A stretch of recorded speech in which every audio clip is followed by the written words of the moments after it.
Gaano kalaki po itong property nyo? Yung lot po is around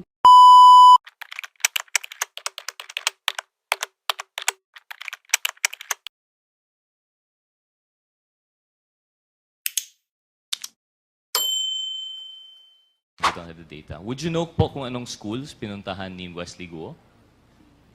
Boyfriend mo po of 4 years, hindi mo po alam kung anong schools pinuntahan niya? hindi po, Mr. Chair. Alam mo po ba kung ano yung hobbies niya?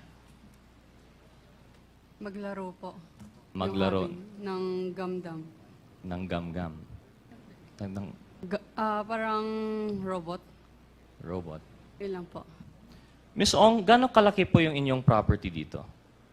Tama po ba? That's like a little massage house in the middle of the lake behind the bigger mansion proper. Tama po ba, Miss Ong? Lahat po yan, bahay po. Wala pong massage. Wala massage. Yung gitna. So Yes lahat po. yan bahay. So yung gitna. Opo. So gaano kalaki po itong property nyo? Yung lot po is around 3 hectares po. 3 hectares yung lot. And Yes all po. of this at the tender age of 20. The first in the list is Congressman Rog Gutierrez. You have 5 minutes, Congressman Gutierrez. You're recognized. Thank you, Mr. Chair. Mr. Chair, as much as we would like to interpolate si Mr. Yang, I'd like to clear a few things po, especially in light of the matrix with some of our resource persons from last time. Because I think of note talaga po sa ating matrix is that it seems to be a parallel operation. Nakita po natin na yung first parts of our Quadcom were only scratching the surface. Itong mga POGO operations pala happening in parallel is only the initial and it's the lower level actually. And now we're moving up. But before we move on with Mr. Yang, I just have a few questions. Kasi nga po, nakita natin, parallel po based on the matrix. For example, I'm sure there are many more POGO operations, pero parallel po yung sa Porac and yung sa Bamban. So that, Mr. Chair, I'd like to direct my first question to Ms. Ong and to Ms. Guo. Ms. Ong, you had said before that kilala niyo po si Ms. Guo. Tama po ba? Yes po, Mr. Chair. And in what capacity po yan, Ms. Ong? Nakilala ko lang po siya dahil kay Wesley Go po. Si Wesley Guo is supposedly your boyfriend po. Tama po, Mr. Chair. Yes po, Mr. Chair. And you've met Wesley Guo how po? Somewhere in Binondo po. In Binondo po. Pero si Wesley Guo, the brother of Alice Guo, Mr. Chair, may I direct my question to Miss Alice Guo? You mentioned po you lived in Tarlac for most of your life po. Tama po ba? Yes po, Mr. Chair. So from age 0 to, you claim to be 38 po, no, Miss Guo?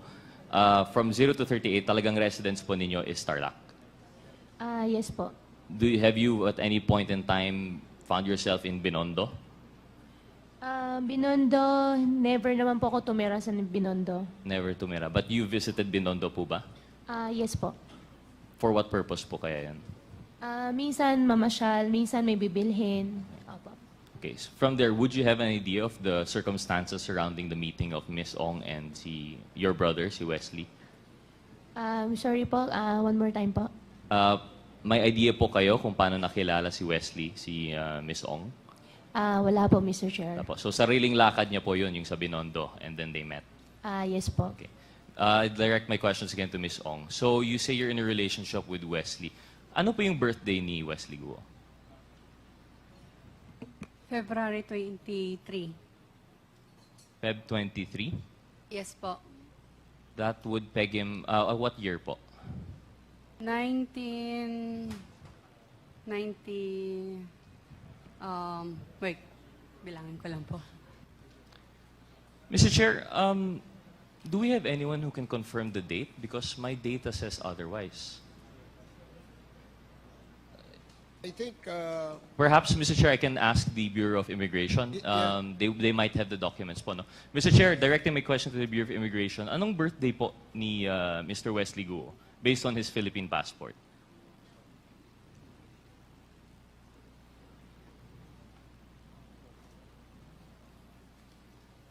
Mr. Chair, good evening. Unfortunately, we don't have it, but I undertake to give it before the end of the session, sir. Okay, please can we confirm? Because as far as I understand, I've seen the picture of the passport and it said February 1. And it would be very curious po na Miss Ong wouldn't know the birthday of her boyfriend for 4 years na po. Tama po. But we'll confirm it later po naman, no? We don't have the data. Would you know po kung anong schools pinuntahan ni Wesley Guo? Boyfriend mo po of 4 years, hindi mo po alam kung anong schools pinuntahan niya? Hindi po, Mr. Chair. Isn't that curious? Di ka man lang na-curious kung saan po siya pumunta for schooling? Hindi po. So ano yung mga... What aspects of his life do you know about? Alam mo po ba kung ano yung hobbies niya? Maglaro po. Maglaro. Yung hobby ng gamdam. Ng gam-gam. Ng Parang robot. robot. Yun lang po. And the nature of his work, are you familiar po? No po. Hindi rin. So, as supposedly a couple from 2020 or 2021, hindi mo po alam yung school niya, hindi mo po alam yung interest niya, and I'm pretty sure hindi mo alam yung birthday niya. So, that's what I'm trying to point out here, Mr. Chair. I do not believe in the story that Miss Guo and Miss Ong know each other through the brother. In fact, I believe the matrix more in which what binds them is their work relation through Mr. Duan Renwu and Mr. Xiang Chi. And in fact, I would, if there's anything that I would change to the matrix, I would say that dapat si Duan Renwu and si Xiang Chi should be in the middle between the two because he is the link that binds. Because, Mr. Chair, I'd like to ask again, between the two, between Baofu, which I think, Ms. Guo, ano po yung relation po natin sa Baofu? Your Honor, after po ako nag-divest, wala na po kami relationship. Oh, but prior po, you were an incorporator. Prior po, Baofu, landowner. Okay, landowner po talaga. So, Baofu, may link po tayo kay Ms. Guo. Kay Ms. Ong naman, admittedly, incorporator ng LS99 through Mr. Duan Renwu.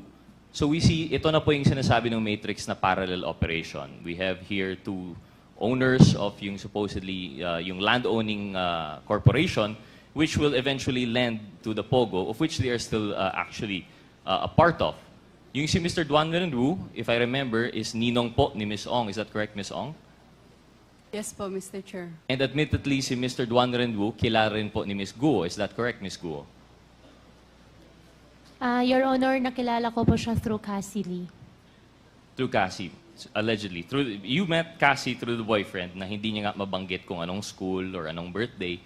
But admittedly, you know si Mr. Duan Renwu, who you were seen together abroad when you escaped the Philippines. Is that correct, Mr. Chair? Mr. Chair, na-met ko po siya nung sinama po ni Cassie sa amin. Oh, pero kasama po ninyo abroad. Indonesia po ba yan or Malaysia? Hindi po kasama. Na-met ko lang po siya dahil sinama po ni Cassie. Dahil doon. And Mr. Duan Renwu and Mr. Zhang Chen naman, paano mo po kilala, Ms. Guo? Siya po yung nag-arrange ng hotel nyo, di ba? Your Honor, hindi ko po kilala si Jiang Jie. Hindi nyo po kilala. Pero in-arrange lang po yung hotel nyo. Hindi po siya nag-arrange ng hotel namin. Hindi ko po siya kilala. Hindi niyo po kilala. Okay, we'll come back to that. So, si Mr. Duan Renwu and si Xiang Che, na president of LS99, dito po natin nakikita in parallel po yung nangyayari sa kanila. And why I find it hard to believe, for example, yung kwento ni Ms. Ong na kilala niya si Ms. Guo through the boyfriend, di naman lang masubstantiate. And kay Ms. Guo naman, although this might be hearsay for the committee, pero ako po personally, I hope you'd understand, di po ako naniniwala sa story na kayo po ay sa Tarlac from 0 to 38. Actually, Mr. Chair, can we ask the committee if naka-ready po yung photo? It was already shown before, pero yung class photo po ni Ms. Guo. Secretariat.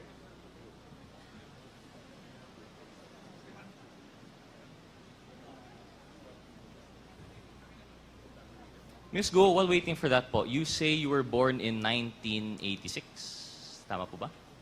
Yes po, Your Honor. That puts you at, how old are you now po? 38. 38. And at the time, naalala niyo po yung picture po, no, na na-present last time. But you claim na di niyo po yun... You picture, invoked Your your Honor? right. Yung picture, class picture niyo po. I invoke my right. You Opo. invoked your right. Pwede mo naman sabihin na hindi ikaw yun, di ba? Your Honor, I hope you understand, sa sobrang dami na pong kaso na nasampahan po ngayon sa court, kaya anything po na isasagot ko po dito sa inyo might use against me po. Opo. Well, I think that's why I have a tendency not to believe you po. Kasi kung talagang hindi ikaw yan, I think you would have said that's not you. But instead, you invoked your right to self-incrimination. And why do I not believe that? I can identify two of the people behind you. Magkabatch po tayo, Ms. Guo. I know what year this was taken. And they have a description of you. Nung pumasok ka po sa Grace, napaka-thick po ng accent ninyo, Mandarin lang ang kaya niyong salita. But you were very friendly and you were very makulit. And that's why they had a hard time to forget you, even though hanggang grade 3 ka lang daw po doon. Now I know, like I said, that's hearsay as far as the committee is concerned kasi hindi naman nandito yung may personal knowledge doon. But when I was talking to that person with personal knowledge, na-convinced naman po ako. And they've identified you. In fact, if you were 38 and this picture was 2001, you would have been 13, 14 po ba? Eh, kasing age mo naman yung mga 19, these people were born 91, 92. Kasize mo naman po, I don't think you're that much older than them. And that's why I really don't buy that story that you were born in 1986. And I don't buy the story that this is not you. In fact, they called you Ping. Ping po yung nickname nyo dito. But anyway, that's just to prove the point po, no? But what does that say about the testimony here before us? Thank you, Comsec, for the picture. We have a Latin maxim po, no? Falsis in uno, falsus in omnibus. When you're false in one thing, it's false in everything. So this puts into light every statement that you have made. Of course, aside from the statements made regarding the right against self-incrimination. But if we're talking po about everything she said, that she was in Tarlac for 30 years, that all of her life, or the fact po that she was not the person in the Bamban resolution, this is going to be your testimony versus documentary evidence. Yung Bamban resolution number 185 series of 2020, citing you as the applicant for Hongsheng Gaming, ano po yung sagot mo doon? You said you have no recollection at all kung paano nasama yung pangalan po ninyo. Tama po ba yan, Mr. Chair? Mr. Chair, all related Hongsheng, Baofu, I invoke my right against self-incrimination po. Okay. And just proves it even more. If you can't relate to us how you're related to the resto, then I guess the document stands po na may kinalaman po kayo sa Hongsheng. Another thing po, you claim na walang Filipinos involved sa escape. How do we know that we can take that for granted? Kasi, yun nga, as far as we're concerned, false in one, false in all. And then, of course, the allegations that 3.2 billion was transferred to Hongsheng through the partners mentioned earlier. And it's parallel also because I remember, if I'm not mistaken, Chair Dan Fernandez mentioned there was also a similar transfer going on between Mr. Duan Renwu and Ms. Cassandra Ong. So, we see nga po na talagang I think may basis yung matrix, talagang parallel yung operations. And I think that's as much as we can get from them. Baofu and Hongsheng versus Lucky South 99 and Whirlwind are two sides of the same coin. They're parallel operations held by a consistent cast of characters. And now that the Quadcom is digging deeper, we're now moving up the ladder. Unfortunately, I don't think we'll be able to get anything more from Ms. Ong and Ms. Guo, given that they have cases and they have repeatedly cited their right. They've repeatedly invoked the right against self-incrimination. So I think we have no choice but to move on with the matrix. So with that, Mr. Chair, I'd be asking my questions to Mr. Yang. Yeah, but before that, Your Honor, let me ask the lawyer of Ms. Alice Go. Your participation here is to advise your client only of her legal rights. And please, advise her also what questions she needs to answer. If the question being asked, being propounded by a member is not related to the case that she is facing, then you have to compel her to answer. And that goes the same with other counsels present. Okay, para lang ho maliwanag, that's our ground rules. Alam naman po ninyo, kayong mga lawyers, alam nyo naman po kung ano yung makakaapekto sa kaso nila. Kaya wag nyo silang pabayaang magtago sa likod ng right against self-incrimination. And we just want to make that clear. Please continue, Congressman Gutierrez. Thank you, Mr. Chair. Mr. Chair, before I move on, I'd like to go back, but I still have 2 more photos with the ComSec on the issues of Ms. Ong and Ms. Guo. Committee Secretariat, may we ask for the pictures of Lucky South 99 and yung Hongsheng to be displayed? May I ask, Mr. Chair, the PAOCC, si Dr. Casio, Mr. Chair, generally ang POGO, kailangan po ba compound talaga? If I understand correctly, meron po tayong mga POGO operations within Metro Manila. Is that correct? Mr. Chair, Honorable Gutierrez, in the past, PAGCOR allowed what was dubbed as hubs. By hubs, meaning to say different locators, different POGO operators can exist within one hub. But if I do recall, the only hubs that were ever licensed by PAGCOR were the one in Clark, Sun Valley, which was raided by the ACG and PAOK on May of last year. The second one was, if I am not mistaken, the one in Bamban, no?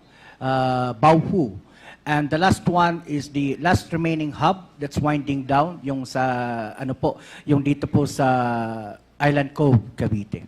So generally, Mr. Chair, ang POGO, it doesn't necessarily have to be a hub. They can operate, parang BPO lang po siya. Sometimes they rent a floor lang po. Tama po ba Yes, yun? sir. They can rent as small a space as 300 square meters. Thank you, Mr. Chair, for clarifying. So para lang alam ng ating mga kababayan, kasi nabanggit po ng PAGCOR, meron pong 240 plus na nabanggit ng mga POGO. Baka iniisip po nila lahat yun POGO hub. But it seems to be only the big operators are the POGO hubs. It's, for example, yung sa Baofu and sa Lucky South 99. Kaya nga po parang parallel because amongst all the POGOs, sila lang po yung ganito.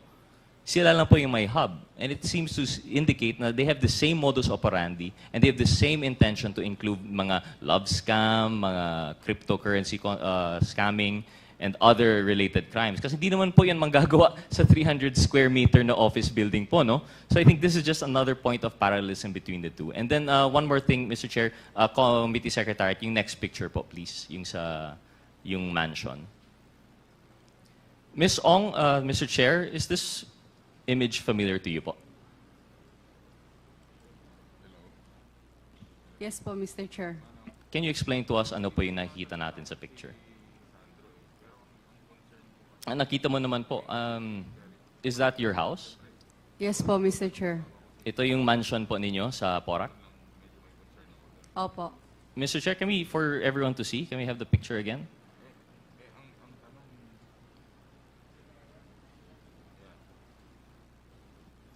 Ms. Ong, gaano kalaki po yung inyong property dito? Tama po ba? That's like a little massage house in the middle of the lake behind the bigger mansion proper. Tama po ba, Ms. Ong? Lahat po yan, bahay po. Wala pong massage. Wala massage. Yung gitna. So Yes lahat po. yan bahay. So yung gitna. Opo. So gaano kalaki po itong property nyo? Yung lot po is around 3 hectares po. 3 hectares yung lot. And Yes all po. of this at the tender age of 24. Would you care to substantiate how you made your money out of this? Lahat po yan na-inherit po ba, Mr. Chair? Mr. Chair, I invoke my right. You po. invoke your Pasensya right. na po Of kasi course. meron pong kinasa sa akin. Kasi nga po, kahit yung reasoning na binigay mo last time na 35 million per month, hindi rin yun tama eh. Kasi at 35 billion per month na you would make out of the 70,000 hectares that you were renting out, that's only still just 35 million, which wouldn't account for the billions of worth. Sabi niyo po, wala po kayong inutang to make yung phase 1, phase 2, phase 3, not including itong mansion po ninyo. Because the truth of the matter is, based on the reports, if we're to believe, this is actually bahay ni Mr. Duan Renwu. Hindi naman po ito sa'yo. You're going to invoke your right or you're going to deny it, that's fine, Ms. Ong. But I'm just presenting it for the facts that the unbelievable story of rags to riches at 24 through inheritance from your mom, based on nothing more than the right connections at the right time, parang sobrang unbelievable po. We are more inclined to believe these parallel operations in which at the center is Duan Renwu and everyone else going up. So with that, Mr. Chair, I'll conclude na po yung kay Ms. Ong and kay Ms. Guo. I'd like to go on po as we go up with the ladder kay Mr. Yang. Thank you, Committee Secretary, for the picture. Yes. Mr. Chair, I just have a question, just out of curiosity, if I may. With the indulgence of Congressman with indulgence of Congressman Gutierrez. Comsec, pwede mo ba maibalik ulit yung bahay ni Ms. Cassie Ong?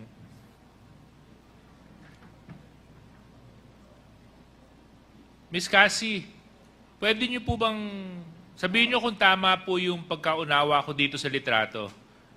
So meron pong lake at yung bahay po ninyo ay yung nasa gitna. Tama po ba yun? Can you go back? Hindi, yung bahay po, yung bahay, Comsec. Yung bahay, Comsec. Prior picture, please. Yan. Yeah. Excuse me. Yes? Yes po. Yes po, Mr. Chair. So yung bahay po, ano po yung nasa gitna ng lake? Bahay po. Tapos ito pong nandito sa may bandang baba. Bahay din po, Mr. Chair. Oh, so you have a house within a house? At tapos yung nandun po sa ibabaw niya na parang kulay puti na I don't know how you describe it. Parang ano ba yan? Is that also a body of water? Garden po yan, Mr. Chair. Garden. Okay. Yeah, itong lake po ito is man-made or natural?